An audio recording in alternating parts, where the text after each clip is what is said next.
Good evening, everyone. Thank you for joining us here on KREM 2 News at 5. I'm Whitney Ward. We'll get to Mark Hanrahan here in just a moment. But just 2 days ago, Senator Maria Cantwell and Representative Kathy McMorris-Rodgers sent a letter to President Joe Biden. They're asking the president for an update on Governor Inslee's October request for major disaster declaration for the Gray and Oregon Road wildfires. It's now been more than 110 days since that request and still no answer. Now, in the letter, the Washington delegates say many of the fire victims are still at a standstill because they just don't know if they can expect any aid from the federal government. They say hundreds of homes were lost in the fires and many people still are lacking permanent housing. They say the lawmakers say that the greater Spokane area is the largest urban wildlife interface in the state and is the fourth most at-risk community when it comes to wildfires. They added the communities need to begin rebuilding and to mitigate against future disasters. They're urging President Biden to approve that disaster declaration so Spokane County and the Medical Lake communities and Elk communities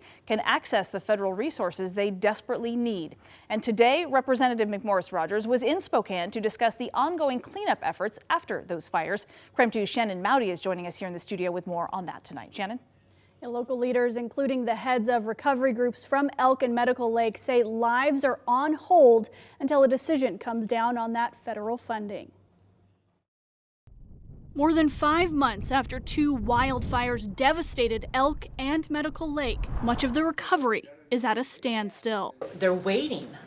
Those that have lost their homes and others that want to help meet the need, everything's on hold. Just days after pressing President Biden for a decision on a federal emergency declaration, which would open up FEMA funding and help, Congresswoman Kathy McMorris-Rodgers heard from those still caught in the middle, like Kay Peterson. It's the indecision of not having the resources when we've got an immediate need. Peterson's home at the Silver Lake Bible Camp was destroyed. Like many others, she's delayed by building permit backlog. Many homeowners are still held up by asbestos testing and debris cleanup. We never heard of that before. And so the edict came down that you will not touch any cleanup activity until asbestos has been identified or tested and then the proper mitigation. Medical Lake Mayor Terry Cooper says testing costs around $3,500 and can run tens of thousands of dollars to clean up. So we had to do the same thing, get all of our asbestos testing squared away. We've got one person who's actually living at the camp in an RV right now. To my knowledge, she still hasn't gotten the results back yet. Those costs and other surprises like replacing burned wells and septic systems have already eaten up insurance for many people. We need to start thinking about wildfires the same way we think about tornadoes and hurricanes, that the government comes in and does the public safety cleanup because it's all hazardous waste. Washington's Director of Emergency Management says Governor Jay Inslee is stretching $5 million in state assistance to help those who are uninsured. Essentially, he drained his entire emergency assistance fund for the year. But it's still not enough for many people, still unsure what, if any, other help may be coming. And those 366 homes lost in the Gray and Oregon Road fires mark the most primary residences lost in Washington history. Shannon Mowdy, KREM 2 News. Shannon, thank you very much. A middle school in Coeur d'Alene had to be put in a modified lockdown today. The Coeur d'Alene Police Department says this is because of possible explosive devices in a nearby home. KREM 2's Nathan Heon is live in Coeur d'Alene right now. Nathan, what are you seeing at this hour? Mark, good evening. Well, just in the last 30 minutes, police and a bomb disposal truck left the scene, and now 14th Street between Adeline and Birch Avenue is now open. I wouldn't expect this at all, no. It's always been a safe neighborhood. When Christine Butts woke up this morning, she didn't think dozens of police cars would cover her street. I was a little disturbed and scared. I got the email about my son's school, so I came outside to see if I could see any police officers over there. Coeur d'Alene police say earlier today a homeowner found what they thought to be 2 explosive devices. The homeowner found these devices while sorting through items left by the previous homeowner. I'm nervous, I'm scared, I'm worried. Police say the homeowner then contacted police. The Spokane County Explosives Disposal Unit, along with a fire truck and an ambulance, were called on scene. Because people are very quiet around here. It's a quiet neighborhood. Douglas Emerson works as a caretaker in the neighborhood. He says he's surprised at these events. Pretty shocking, yeah.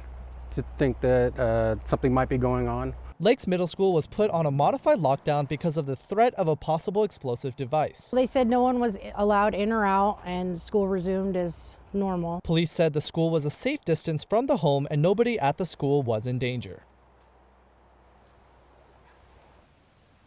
So actually, in just about the last 10 minutes, we heard from the Coeur d'Alene police. They say that the Spokane County Explosive Disposal Unit confirmed that they did not find any explosive devices.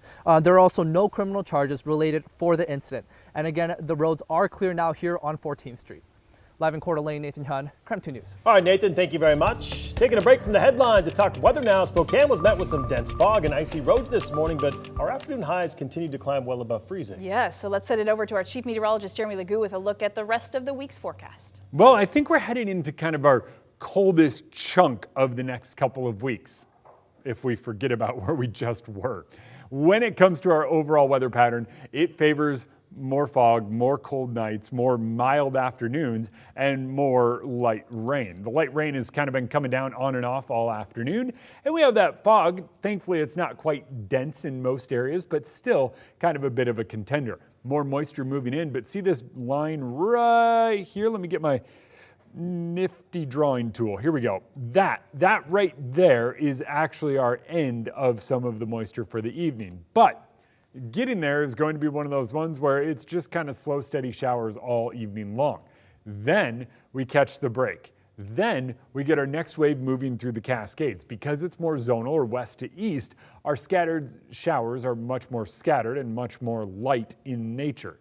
Eventually those come to an end, and by Friday morning we're waking up to dry conditions that take us through almost the entire day. Almost, but enough atmospheric mixing occurs that I think we actually wind up seeing a little bit of sunshine on Friday. That might just be the optimist in me, but a little bit of sunshine is still possible nonetheless.